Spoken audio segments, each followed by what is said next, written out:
സ്നേഹിക്കണം. യോശേ, ലിഡിയ, ഞാൻ നോക്കി ഒത്തിരി ക്യാമറ ഇവിടെ ഉണ്ട്. ഈ ക്യാമറ എല്ലാം നിങ്ങളുടെ പേർക്കാണ് ഫോക്കസ് ചെയ്യുന്നത്.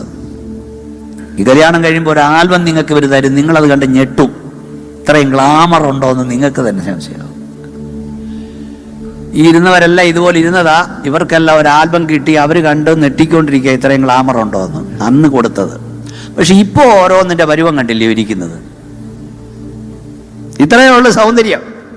യോശേ മോളെ, കണ്ണു കുഴിഞ്ഞാലും കവള് പൊട്ടിയാലും പേഴ്സ് കാലിയായാലും കുറയാത്ത സ്നേഹമുള്ളവരായിരിക്കണം. തമ്മിൽ സ്നേഹിക്കുക. Last but not least, care your parents together. ഇത് പറയാൻ ഞാൻ കല്യാണം നടത്താറില്ല. നിങ്ങളുടെ മാതാപിതാക്കളെ സ്നേഹിക്കണം പണ്ടത്തേനേക്കാളുപരി.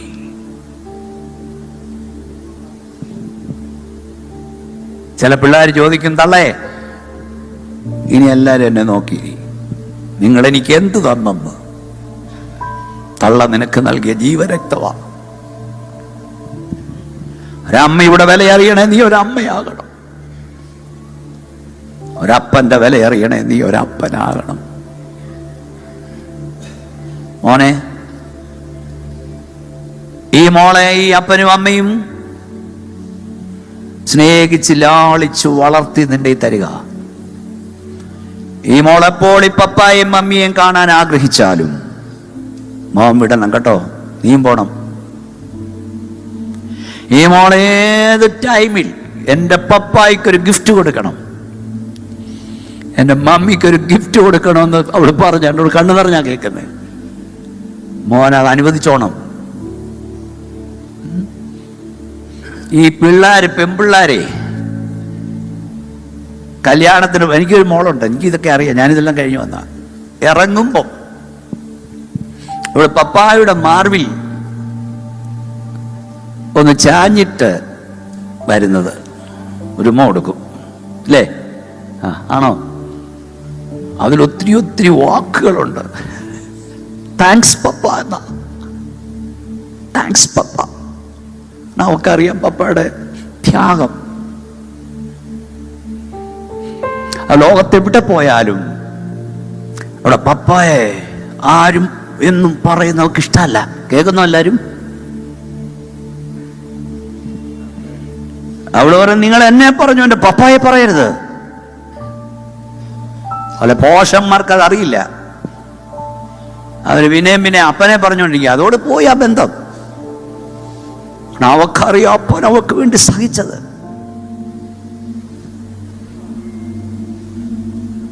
മോളെ, നിന്നോട് ഞാൻ പറയാം, ഈ ഇരിക്കുന്ന പപ്പയും മമ്മിയും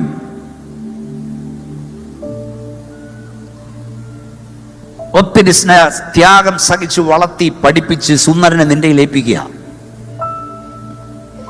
നീ ആ വീട്ടിൽ ചെല്ലുന്നപ്പോൾ നീ നിമിത്തം ആ പപ്പയുടെയും മമ്മിയുടെയും കണ്ണ് നിറയാൻ പാടില്ല. നിങ്ങൾ രണ്ടുപേരോടും ഞാൻ പറയുന്നു, നിങ്ങൾ നിങ്ങളുടെ മാതാപിതാക്കളോട് എന്ത് ഇന്ന് ചെയ്യുമോ, നാളെ നിങ്ങളുടെ മക്കൾ അത് നിങ്ങളോട് ചെയ്തിരിക്കും. നിനക്ക് ദീർഘായുസ് ഉണ്ടാകുവാൻ നിന്റെ അപ്പനെയും അമ്മയെയും ബഹുമാനിക്കുക. തിരുവനന്തപുരത്ത് ഞാൻ നടത്തിയൊരു കല്യാണം 30 ലക്ഷം ആളുകളാണ് കണ്ടത്. പാസ് പറഞ്ഞു, എൻ്റെ കട്ടിങ് നിങ്ങൾ കണ്ടു കാണും. ഇവിടെ ഞാൻ നടത്തിയാൻ പറഞ്ഞില്ല, പല കല്യാണവും വൈറലാണ്. അതിലൊക്കെ പറയുന്നുണ്ട് കാര്യങ്ങൾ. അതിലൊരു കാര്യം എല്ലാവരും പറയണമെന്ന് പറഞ്ഞ് ഞാൻ നിർത്താൻ പോവാ. അത് ബർത്ത്ഡേയുടെ ഡെഫിനിഷൻ പറയാൻ ലോകത്തിലെ മഹാരഥന്മാരോട് BBC ആവശ്യപ്പെട്ടു. മഹാരഥന്മാരെല്ലാം ബർത്ത്ഡേയുടെ ഡെഫിനിഷൻ പറഞ്ഞു. പക്ഷെ നമ്മുടെ ഇന്ത്യൻ പ്രസിഡന്റ് ആയിരുന്ന അബ്ദുൽ കലാം സാർ ഒരു ഡെഫിനിഷൻ പറഞ്ഞു. അത് വായിച്ച് ഞാൻ കരഞ്ഞു. നിങ്ങളും കരയും. Abdul Kalam sir birthday definition പറഞ്ഞ് കേൾക്കണോ? നീ കരഞ്ഞപ്പോൾ നിന്റെ അമ്മ ചിരിച്ച ഒരേ ഒരു ദിവസം, അതാണ് ബർത്ത്ഡേ. നീ കരഞ്ഞപ്പോൾ നിന്റെ അമ്മ ചിരിച്ച ഒരേ ഒരു ദിവസം. ബാക്കി എല്ലാ സമയവും നീ കരയുമ്പോൾ നിന്റെ അമ്മ കരയാ കുഞ്ഞെ, നീ കാണാതെ. ഈ അമ്മയാണോ വഴിയിൽ ഇറക്കി വിടുന്നേ?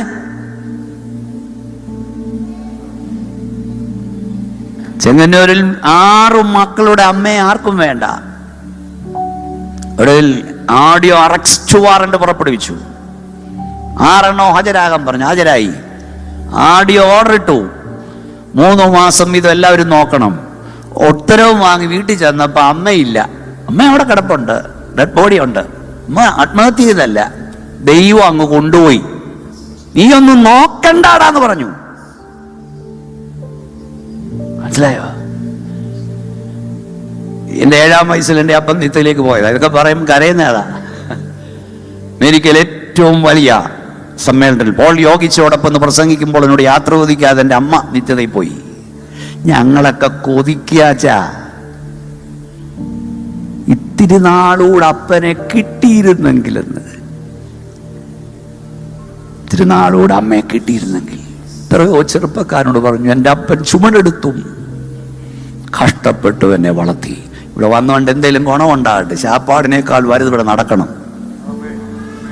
എൻ്റെ അപ്പൻ ചുമടെടുത്ത് എന്നെ വളർത്തി. എന്തിനൊക്കെയാളാ അതിനെ വളർത്തിയേ അപ്പൻ? ഞാൻ പിള്ളേരോടൊക്കെ ചോദിക്കും, അമ്മ കരയുന്ന കണ്ടിട്ടുണ്ടോ? ഉണ്ടോ? നിങ്ങളും കണ്ടു കാണുമുണ്ട്. അപ്പം കരയുന്ന കണ്ടിട്ടുണ്ടോ? കണ്ടോ? ഇല്ല, അപ്പം കരയുന്ന കണ്ടിട്ടില്ല. ഒത്തിരി വട്ടം ആവർത്തിക്കുന്നുണ്ട് ഞാൻ. എൻ്റെ കൂടെ വരുന്ന ജോസഫ് അറിയാം. നമ്മുടെ പിള്ളേർ വിചാരിക്കുന്ന അപ്പം കരയില്ലെന്നാ. കേട്ടോ ദേവദാസം, നിങ്ങൾ കരയില്ലെന്നാ. പക്ഷെ അപ്പം കരയവിടാ. പക്ഷെ നീ കാണാതിരിക്കാൻ അയാൾ പാടുപെടും. ലോകത്തെ കുടുകൂടാ ചിരിപ്പിച്ച ചാർലി ചാപ്ലിൻ പറഞ്ഞു, പെരുമഴ പെയ്യാൻ ഞാൻ കാത്തു നിൽക്കും,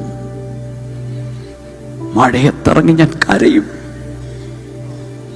ഞാൻ കരയുന്നത് ആരും കാണരുത്. ഇതാണ് അപ്പൻ.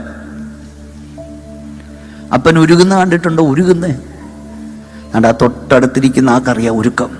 ഈ മനുഷ്യൻ ഉരുകുക, മക്കൾക്കറിയില്ല.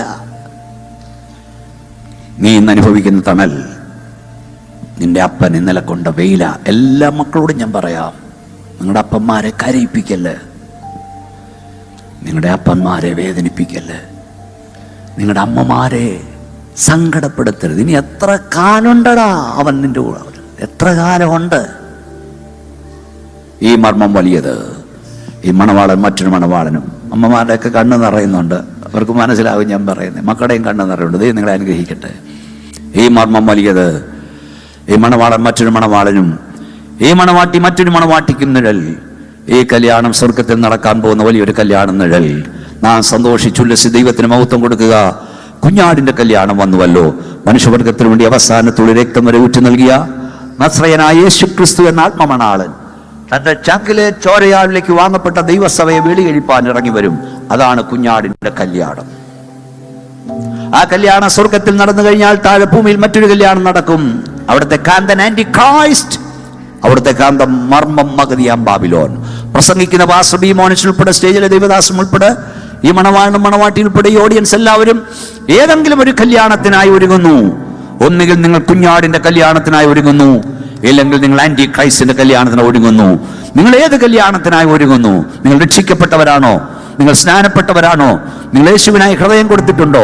യേശു മടങ്ങി വരാറായി.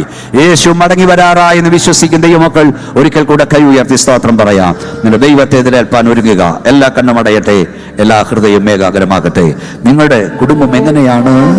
സ്വർഗം ഭൂമിയിലെ പോലെയോ നരകം ഭൂമിയിലെ പോലെയോ? ദൈവം പണിയുന്ന ഭവനമാണോ പിശാച് പൊളിക്കുന്നതാണോ? നിങ്ങളുടെ മക്കൾ ഏത് വഴിയിലാണ്? ദൈവഹിതമല്ലാത്തൊരു വിവാഹം നിങ്ങളുടെ കുഞ്ഞുങ്ങൾക്കുണ്ടാകല്ലേ. ദൈവേഷ്ടമില്ലാത്ത ഒരാൾ നിങ്ങളുടെ വീട്ടിൽ വരരുത്. മരുമോനായി വരരുത്, മരുമോളായി. എല്ലാവരും പ്രാർത്ഥിച്ചാട്ട്. എല്ലാവരും പ്രാർത്ഥിച്ചുകൊണ്ടിരിക്കുമ്പോൾ കർത്താവിൻ്റെ ദാസ